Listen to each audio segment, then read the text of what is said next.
indicar 6 livros com ficção histórica, um dos gêneros que eu mais gosto e cada um conta algo de um lugar completamente diferente do outro. Oiê, aqui é a Lili.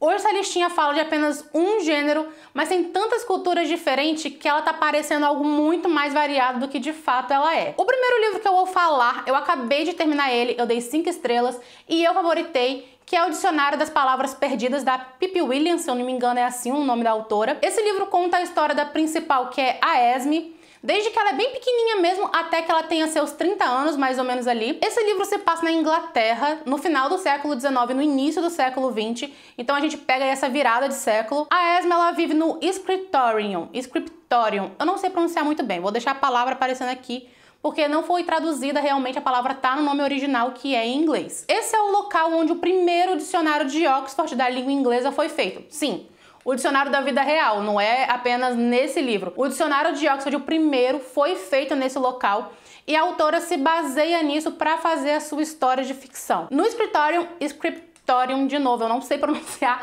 a palavra muito bem, mas nesse lugar as palavras elas eram estudadas e catalogadas, só que a Esme percebe que palavras que era mais do povão, assim, vamos dizer, mais de pessoas mais pobres, não estavam no dicionário, assim como os palavrões, né, que eram dados como palavras chulas, e nem as palavras de uso apenas feitos por mulheres, palavras femininas, também não constavam ali no dicionário, e ela começa a pensar qual o motivo dessas palavras não estar ali. O livro ele conta essa parte pessoal, que seria a vida da Esme, né, que é a principal, no caso, pelo ponto de vista dela, mas também ele demonstra muito bem como era a vida das pessoas que viviam nessa época, e também os poucos direitos que as mulheres de fato tinham, no caso, os direitos realmente legais que elas tinham. Ele relata também sobre a luta pelo sufrágio feminino, né? É a época mais ou menos em que o sufrágio feminino começa a ficar mais forte, e também sobre a Primeira Guerra Mundial. Ele não conta de forma direta, tá? A gente não está inserido na guerra,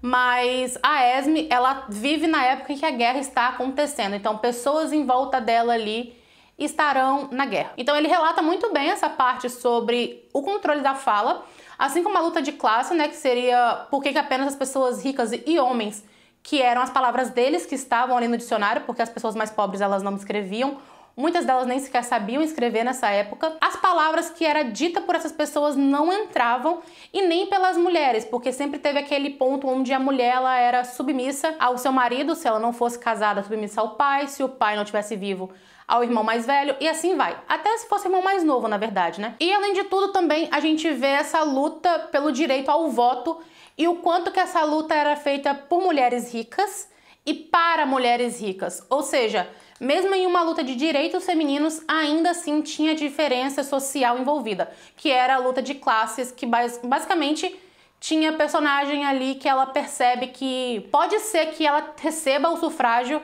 mas as pessoas que estão lutando não estão lutando de fato por ela. Enfim, ele é um livro sutil, que ele começa um pouco arrastado, tá? Enquanto a gente vê a Esme crescer, e parece que ele não vai pra lugar nenhum, mas gente, eu prometo pra vocês que ele vai pra algum lugar e fica muito bom. Sério, ele escala demais, assim.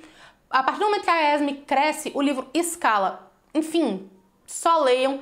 Ele é maravilhoso e, como eu disse, eu dei 5 estrelas e favoritei. Antes de ir pro próximo, vou só lembrar pra quem é novo aqui no canal de se inscrever, tá? Não se esquece de se inscrever no canal.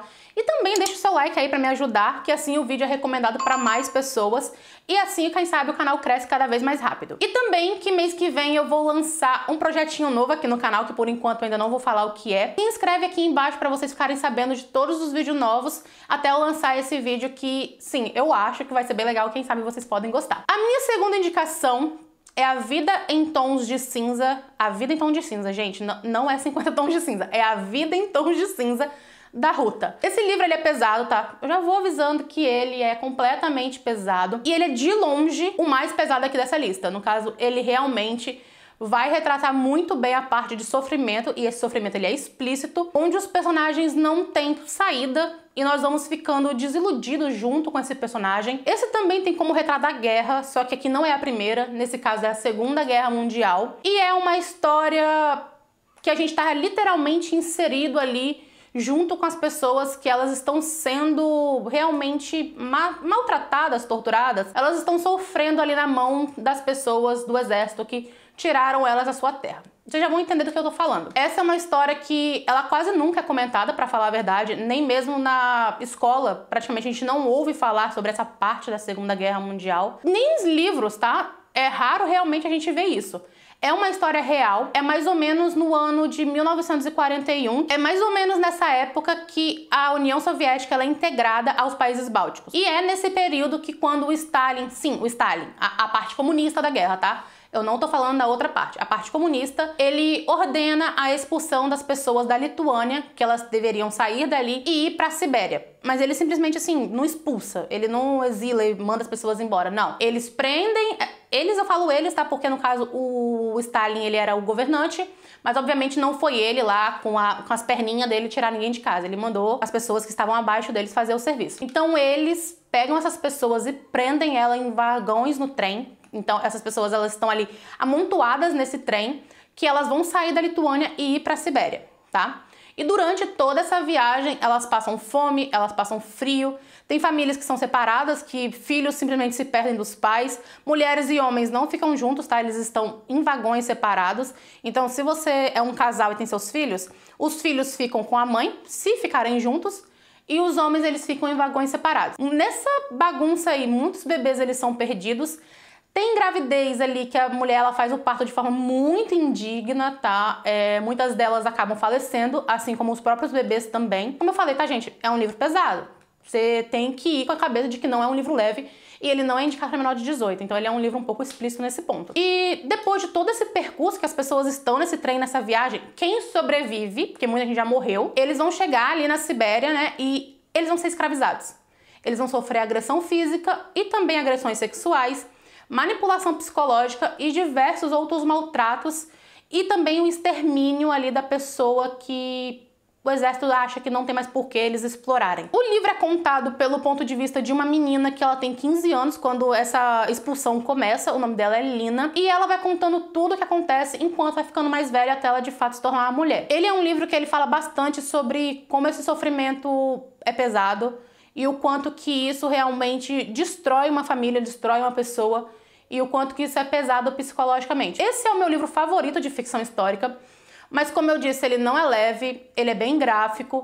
Ele realmente me deixou, assim, desolada. Não foi um livro que eu li tão rápido, porque toda vez que eu li eu ficava com tanta raiva que eu acabava fechando e deixava pra ler depois. Mas não é raiva de o livro ser ruim, é raiva de como isso de fato aconteceu, como essa coisa absurda realmente foi realmente o que aconteceu na guerra, na Segunda Guerra Mundial, que não foi apenas um lado. Foi vários lados do exército simplesmente estavam fazendo algo absurdo com as pessoas e ninguém fazia nada pra ajudar, não dava em nada. Então, assim, ele me deixou desolada, ele me deixou revoltada, mas eu amo muito esse livro, mas leiam com calma, tá? Talvez você goste desse tipo de coisa, mas você vai perceber que ele não é tão fácil assim de ser lido. Mas eu recomendo demais. A minha terceira indicação é Violeta. Eu já falei desse livro em outras vezes aqui no canal, então não vou me estender muito. Ele é narrado realmente pela principal, que é a Violeta. Ela já é uma senhora de 100 anos e ela narra sua vida desde que ela é pequena até que ela chegue nesses 100. Ela já é uma mulher que ela presenciou a gripe espanhola, assim como a Covid, a Grande Depressão, a tomada do poder e a instauração de governos totalitários, assim como a volta da democracia e também a vitória que foi a conquista de vários direitos femininos que não tinha na época que a Violeta era criança. Ela fala principalmente sobre a sua vida, tá? Tendo todos os contextos históricos ali à sua volta. Ela realmente foca mais no que é da vida da personagem principal. Isso é bem semelhante com o primeiro livro que eu falei, que é o Dicionário. Ele realmente tem essa coisa semelhante ali, de ter um embasamento histórico, mas o foco realmente é na vida pessoal da personagem e não das coisas que estão acontecendo em volta dela. Eu recomendo demais. E esse é bem mais tranquilo de ler, ele é bem levinho, dá pra você ler de boa. Tá, talvez ele não seja tão levinho assim, mas ele não é nem de longe um livro pesado, dá pra você ler, acho que dá pra todo mundo ler de boa. Gente, eu tô derretendo. Eu não sei onde vocês moram, mas na minha cidade está um calor infernal. Talvez eu derreta até o final do vídeo. Mas vamos lá pra quarta indicação. Esse, na verdade, não vai ser um livro, é uma HQ, que o nome é Persépolis. Esse meio que é uma autobiografia da autora, que é a Marjane. Eu acho que pronuncia assim o nome dela, tá? Mas se escreve Marjane. Ela é uma mulher iraniana e ela tinha apenas 10 anos quando o sistema islâmico xiita toma o poder do Irã. e começa a modificar ali todos os costumes e as vestimentas das pessoas que vivem nesse país. Ou seja, a Marjane ela era obrigada a usar o véu, coisa que ela nunca foi acostumada quando ela nasceu. Ela já tem 10 anos e ela nunca precisou utilizar isso, e ela tinha que se acostumar a usar. Você não podia mais misturar as meninas dos meninos no mesmo ambiente, seja em restaurante, seja em escola, qualquer coisa, não poderia ter esse convívio entre os dois gêneros. O véu devia tampar todo o cabelo da menina e da mulher que estava nesse sistema. As vestes tinham que ter determinados comprimentos, senão era visto como um indecente. Nada de maquiagem, nem namoro. Nada. Você não pode chegar perto de homem ou de menino, quem dirá ter um relacionamentozinho. Não pode. E obviamente não homoafetivo também, né? Mas eles fazem de conta que não existe. É dado como crime, mas a opressão maior seria entre as pessoas de sexo diferente. Não se podia falar mal do governo. Todo governo totalitário é assim, né? Você não pode falar mal do governo e nem de longe falar sobre sexo. Sexo é o tabu completo. Sexo é apenas entre o homem e a mulher para reproduzir. Ponto. Então ninguém poderia falar sobre isso a menos que você fosse se casar. As pessoas elas tinham que exercer a religião islâmica e obedecer ao sistema, ou seja, era um país teocrático onde a religião governa o país. É assim até hoje, né? Mas no caso a teocracia é um sistema baseado na religião, que nesse caso é a islâmica, e a religião vai dizer o que é certo ou errado legalmente perante o Estado. Também é a religião. Essa é uma HQ que, mesmo ela tendo coisas pesadas, ela é divertida. A Marjane, ela fala muito sobre como é ser uma mulher iraniana no Ocidente e também como é estar no Irã, que é o país natal dela, e de maneira nenhuma ela se sente em casa, porque o sistema oprime demais as pessoas, o que elas consomem, o que elas pensam até e como elas vivem. Elas não podem ter um convívio social normal. O governo, eles literalmente controlam tudo que você faz. É uma HQ bem legal também pra gente entender melhor como foi a implementação desse sistema teocrático xiita, né? E também para perder um pouco o preconceito de como são as pessoas do Oriente Médio. Também eu acho muito importante conhecer culturas diferentes. O penúltimo será a Guerra da Papoula, porque sim, não adianta que eu vou enfiar esse livro em qualquer lugar que eu conseguir. Eu sei que ele é fantasia, eu sei, mas ele também tem ficção histórica.